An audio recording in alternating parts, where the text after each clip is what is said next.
Star Wars 7x7 episode number 1999. Well, that corresponds with the year of release for the Phantom Menace, so we're going to take a time out from all this Rise of Skywalker discussion to talk about the Phantom Menace and the themes of family you'll find within it. Punch it!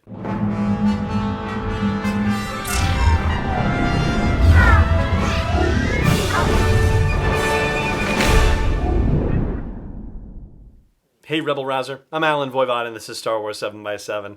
Thank you so much for joining me for this episode. So if you've been with me for a little while, not that long, then you will remember perhaps that episodes 1977, 1980, and 1983 explored the themes of family as they were presented to us in A New Hope, The Empire Strikes Back, and Return of the Jedi. So here we are in episode 1999 talking about family in the Phantom Menace, and interestingly enough, it is almost the opposite of A New Hope in its presentation of family dynamics. Specifically for A New Hope, seen from a certain point of view, it's the story of people from broken families coming together to defeat this evil empire, or to deal a blow against this empire, right? Princess Leia's whole family was blown up when Alderaan got destroyed.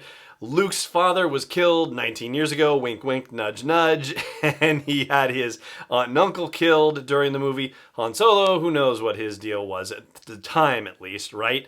And Obi-Wan Kenobi, his whole family, his adoptive family, his surrogate family, if you will, was wiped out with Order 66 and the fall of the Galactic Republic.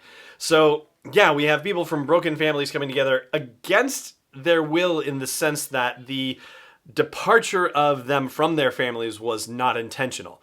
However, in A Phantom Menace, the opposite is true. You have people who all elected to leave their existing families to be able to get involved in the fight that's happening here. For example, Anakin Skywalker, young Anakin, is able to be freed as a slave, and he decides to leave his mother. Yes, he didn't have to leave.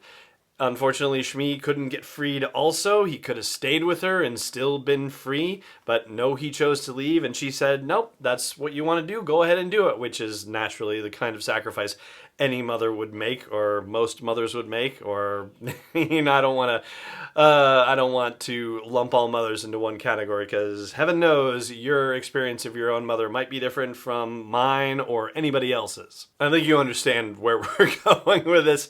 Archetypally, one of those. It's the sort of thing you would expect a mother to do.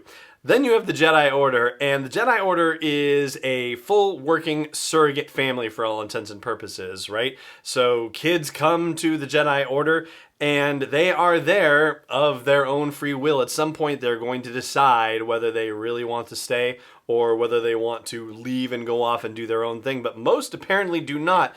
There are statues of the Lost off somewhere in the Jedi Temple archives of less than 24 Jedi who left the Order, although I don't imagine that includes Padawans and younglings who are like, maybe not, right? I think that's probably mostly masters and knights and so on and so forth, but yeah, they all have a choice. They can stay or go back to their own lives, and yet they have become committed to the Jedi Order and dedicated to that family. And the funny thing about it is that family works just fine when there's no conflict, when everybody just gets to hang out and meditate and do some lightsaber training and learn how to commune with animals and that sort of thing. Everything's fine.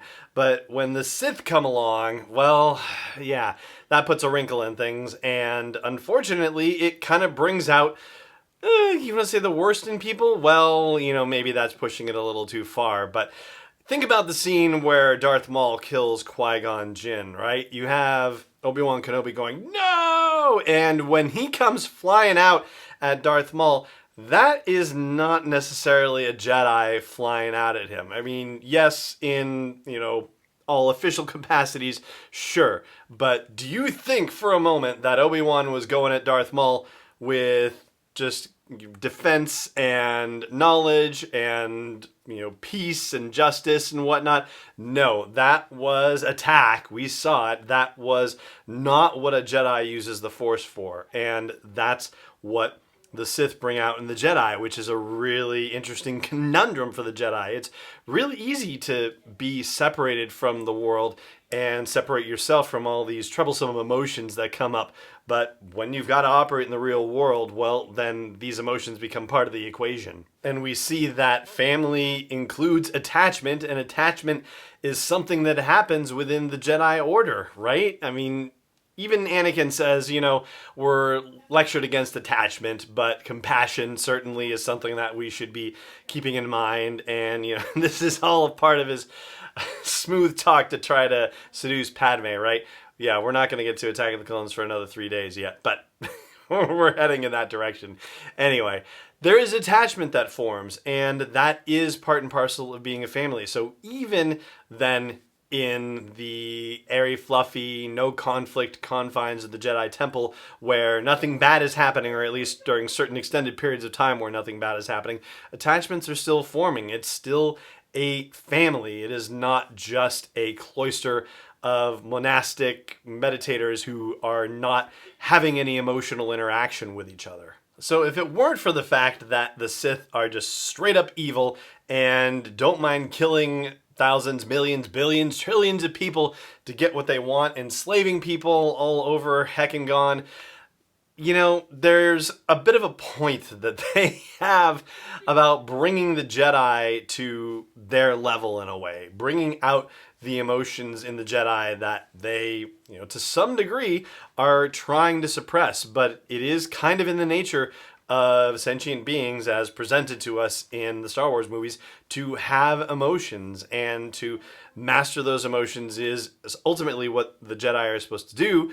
But mastering them versus eliminating them, well, yeah, it seems like ultimately maybe there should be some sort of in-between with this whole Jedi business, but that is a discussion for another day.